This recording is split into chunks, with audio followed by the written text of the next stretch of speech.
Salutations.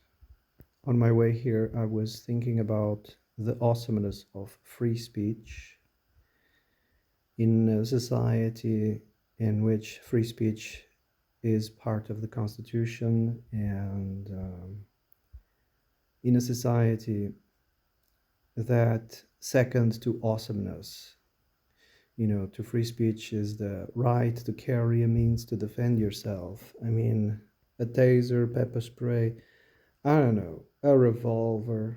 I wouldn't say automatic weapons, but a six shooter. I mean, and why would it be a thing, to carry the means to defend yourself? Well, protection. Against what? Tyranny, of course. Tyranny only persists because justice is very slow. Yeah? If justice is quick, yeah, tyranny just fades away into the shadows. So empowering people will definitely bring more justice to the world, but some people think it's not the case. Anyway, free speech implies that you use your mind. In the literal sense, you have to sharpen your mind, i.e., educate yourself.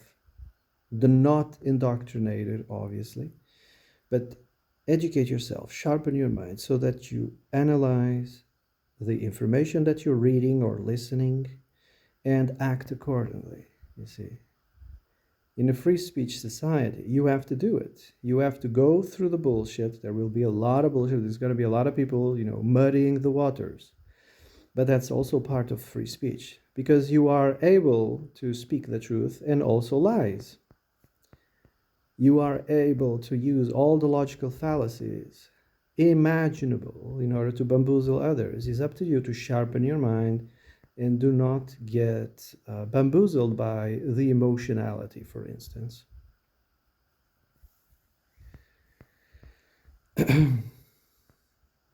And then it becomes a problem for those who simply have lack of reasoning. Yes, there's a lot of people who just can't logic, they can't reason. They are easily manipulated mentally or emotionally manipulated. And those are the ones who are more socialists, because simply they don't feel safe being in their own presence. They kind of need an authority to tell them what to do. I also realized or noticed that people who have a more socialist inclination as well, they either don't have many brothers or sisters, or they don't have many children or any children at all. If they have a brother or a sister or some kids, they probably resent them. So these people are isolated, somehow. That's why they have this will for a collective thing. And because they have little, close family, they have an excess of parenting. They have an excess, of these family orientated emotions. So they kind of impose these excesses into society. Yes, you can say, oh, they want your stuff. They don't want to work and they want your stuff. Yes, that too. Yeah, but the way they get to the population is through emotions. Yes, and they give this impression of a big brother that's going to help you, to those who lack family unit, who lack a big family, who are, emotionally and family, what's the expression? Oh, I can't remember. When you don't have parents, you are a orphan. There you go, orphan. There's an absence.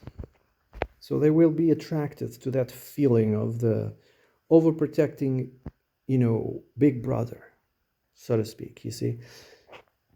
The surveillance state is also, I would say, originated in that feeling.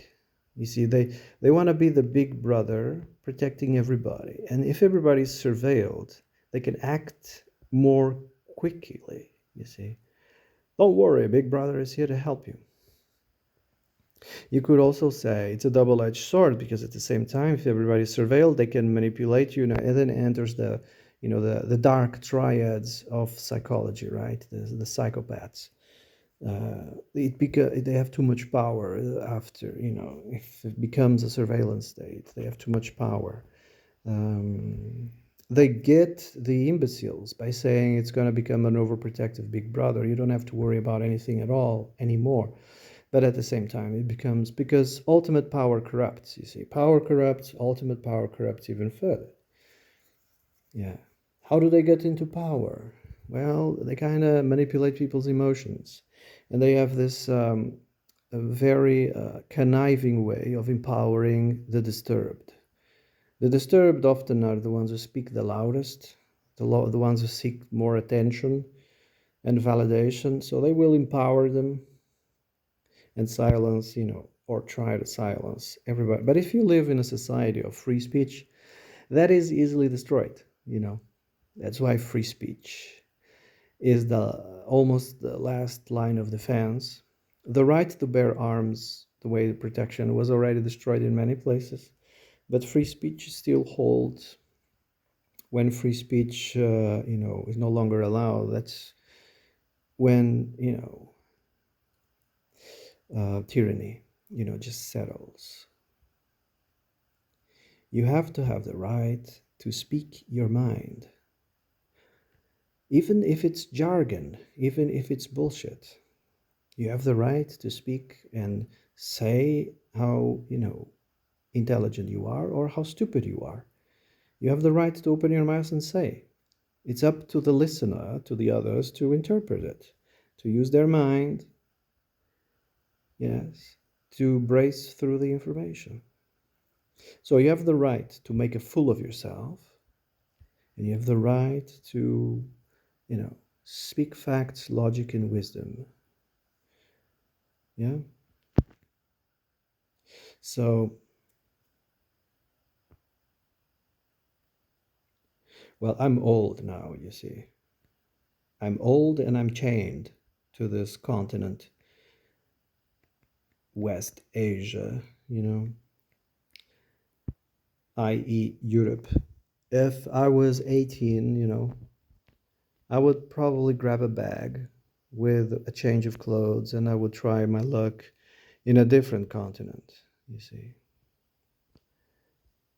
Of course, if I had the same, information I have now. At the age of 18, I didn't, thought of. The thing that is amazing about free speech, you see, is propaganda as well. It's very propaganda is very successful, I'm telling you, especially when the mainstream is concerned. Propaganda is, wow. It's only when you move physically to those places, you see, when you go there physically, that you understand that everything you've been hearing and reading is false, you see. That's why traveling, is a good thing. Although I don't like tourists, tourists for the most part are just, annoying, disrespectful. Traveling for, illuminating reasons. Traveling to educate yourself.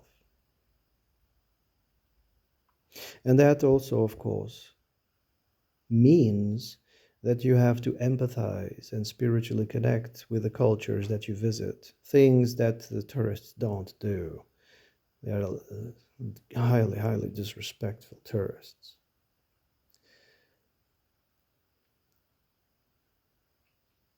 So yeah, in a free speech society, propaganda is also allowed.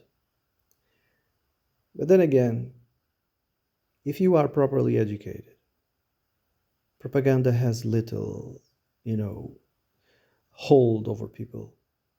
Only those who are disturbed in the mind or the body will, be infected by propaganda. There was this saying, I don't know who said it, or quote, repeat it enough times and eventually it will become true. That's propaganda. Well, with me, it doesn't work actually. When I sense repetition, I'm like, okay, there's a red flag. I see things immediately. I don't know. It's just me, you know. So, anyway, I think I'm going to shut up. Have a nice day.